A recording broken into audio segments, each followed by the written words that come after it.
I am the blackness, and you've met my twin. We come as a pair, so don't even pretend like you regret me.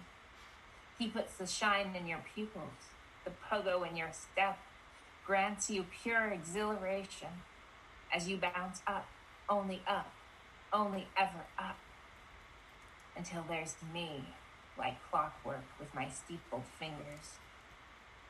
The thing you fear most, the thing that keeps you safe from all their expectations. So how about some fucking gratitude next time I come around? I am the blackness, and I own you. Bar the door, barricade yourself beneath pillows and blankets. But stop giving me that shocked little expression the next time you're found. I am the blackness, and you're not my first little girl.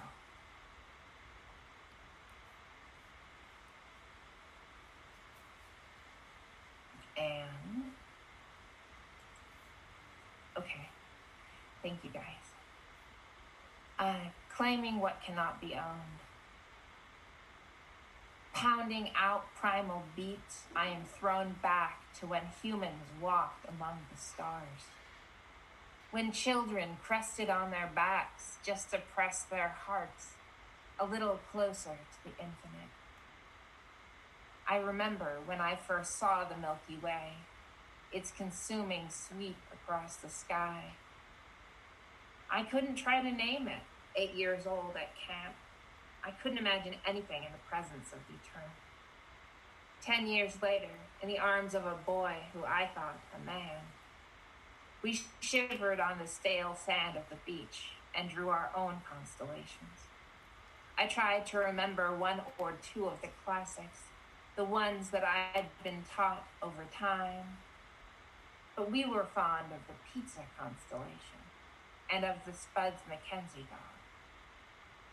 In college, I failed astronomy twice, high on poetry, starved on science. And there they were with their sky charts, dictating the names of the stars and their rotation in the sky. I learned that stars move 12 degrees an hour, much to my dismay. For such things should be left to the poets, not scientific classification. Such things should be approached with the whispered, wow, of a child, rather than dissected, thought to be understood and named. We cannot claim the infinite, though many humans try, and that perhaps yields a sense of power in the face of our inevitable powerlessness. Meanwhile, the little girl at camp just stares and prays never to know the death of wonder.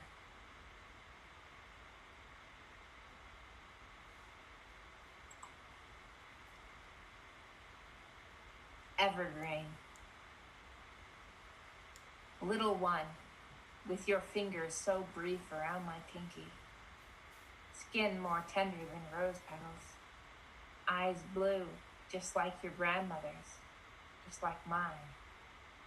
I swear to the earth that I will protect you. I swear to the sky that I'll keep you sane, grant your every hope, prevent your every pain. I refuse to let my blackness take hold of you. I refuse to let you wail in any pain that I could have prevented.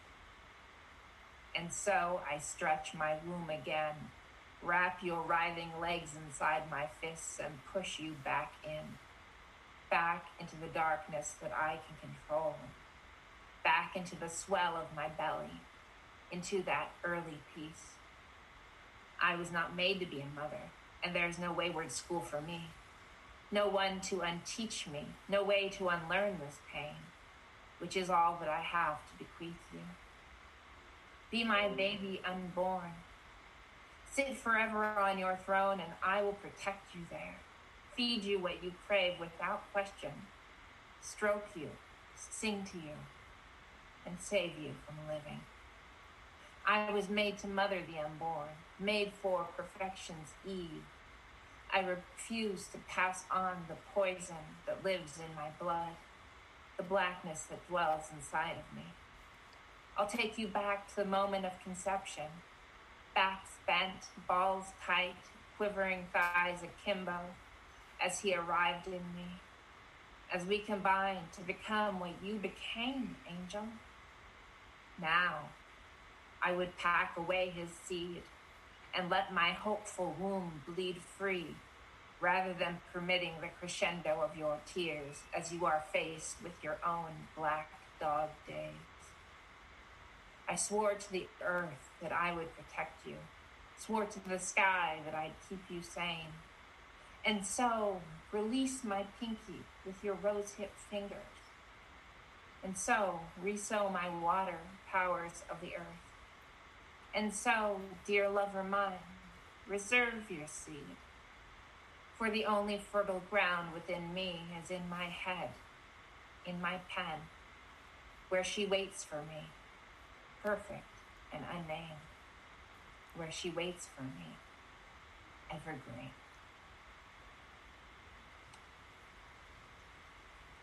Thanks, guys.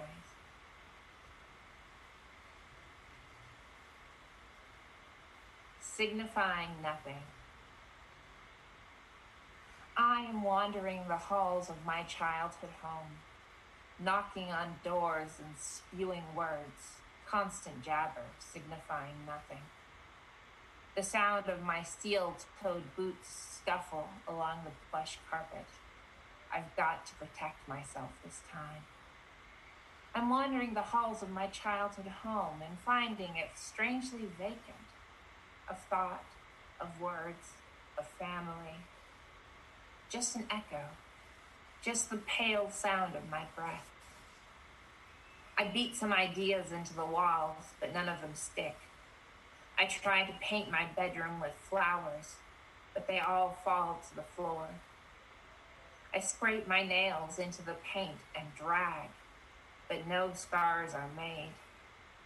I am the ghost this time. Everyone else has grown up. I try the front door, but it's locked from the outside, if such a thing can be believed. The locked space cries smooth tears where joints used to be, elbows and ankles and fists.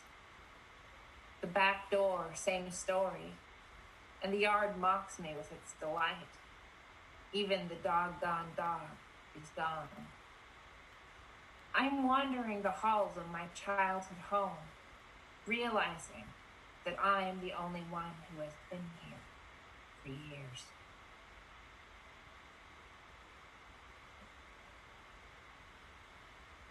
Thanks.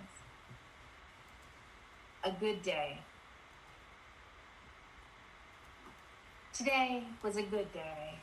Lots of cards and introspection. You admiring my tarot and talking about making yourself a set. Even though that's a long-term project.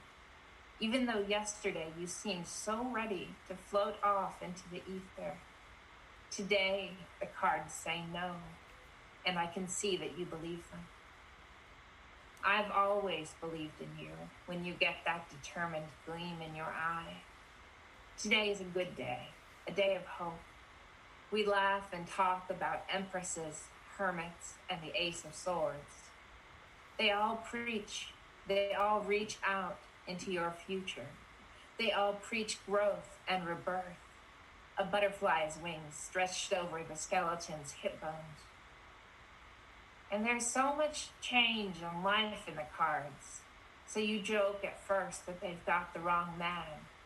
But as they repeat themselves in their Hughesian way, as you marvel at their beauty, you start to feel connected to something that cannot be seen.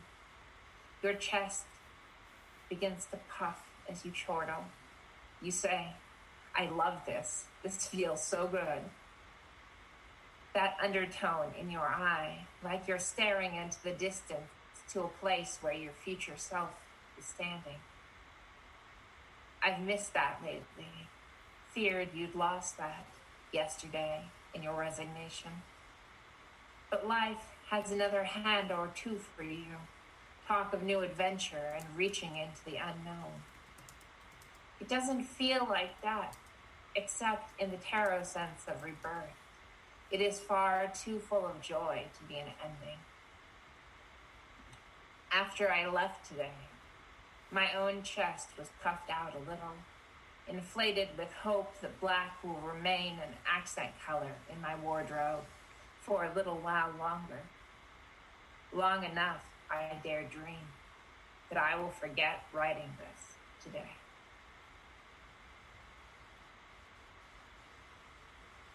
Thanks. I think, yeah, this is my second to last poem. The last one's really small, so just wanted to let you guys know. The Song of Solstice. Limber limbs of 30-year-old trees reach for the sky, like children at a Foursquare church, imitating their elders in hopes of reaching God. This is a quote. My comfort, my shelter, power of refuge and strength.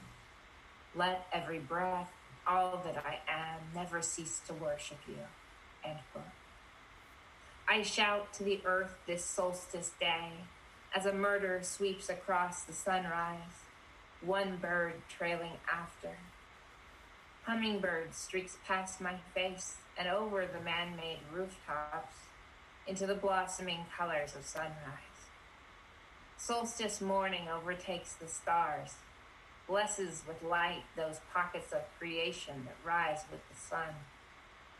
I shout to the earth this solstice day, because somehow this planet tips on its axis, granting us the long dark of winter with its whipping winds, the smile of spring blossoming from chill into brisk as flowers emerge from sleep. The muggy days of summer where the grasses smolder on the hills, and the autumn where creation, in all of its glory, remembers that all things are subject to the cycles of life. This first day of winter, I shout to the earth. I shout to the land and the water and the sky. I shout to the heartbeat of myriad animals and to the flowing sap in each breathing plant. I reach skyward like those maple trees, up into the universe, not like a man at gunpoint, but with the wonder of a child on a swing, learning to fly.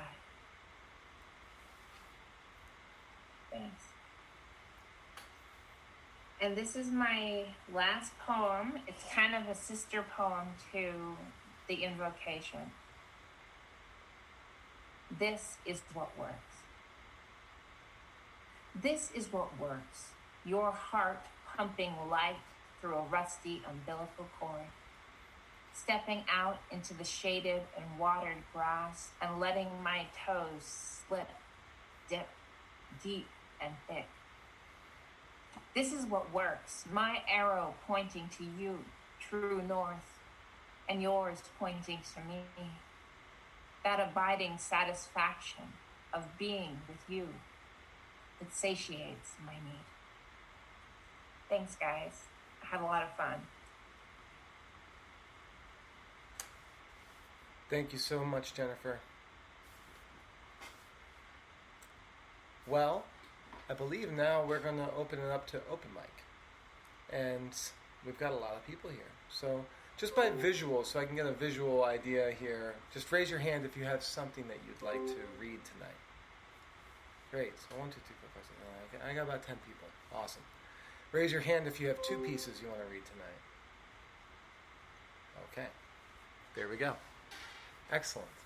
Well, I'm going to go by random here, and I ask if you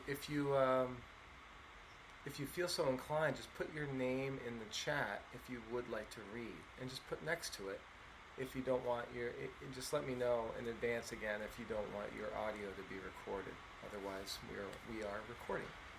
So, I saw here, it looked like, Doug, you had your hand raised. Am I right? No? I'm sorry. I thought I saw your hand raised there. I did see Jeanette's hand definitely raised. So